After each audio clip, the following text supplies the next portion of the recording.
Welcome to this podcast, and before going ahead, I'd love to say that I hope you enjoy this podcast, and of course it's subject to the disclaimers that I've mentioned already, and if you've got any queries then do go to the website and have a look at those. I hope you enjoy this podcast.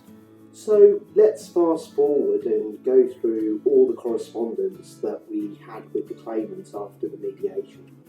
And what was really interesting is that from all the insights we'd gained from the mediation and all of our team contributing, because we had a lot of eyes and ears at the mediation, we came up with packages for the claimant.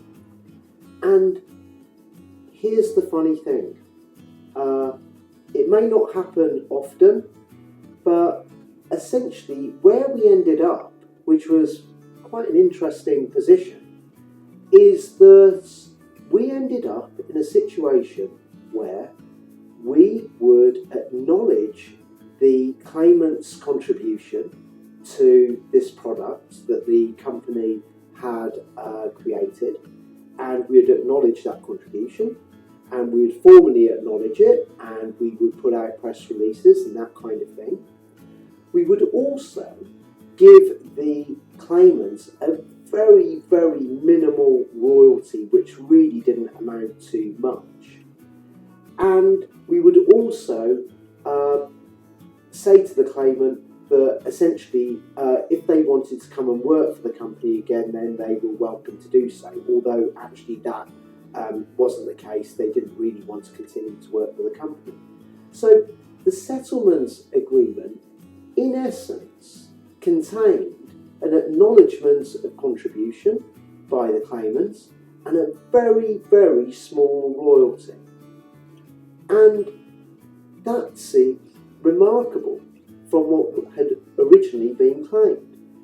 And it's kind of always stayed with me to say, what was this all about?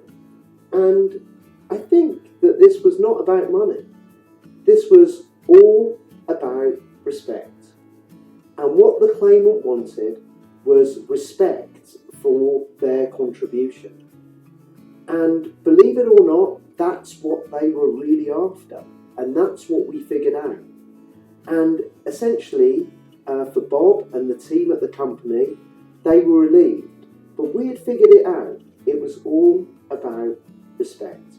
So I really hope that you've enjoyed the story about Bob and the claimant and how the IP issues came out and how we managed to settle this case. And now I have two things for you.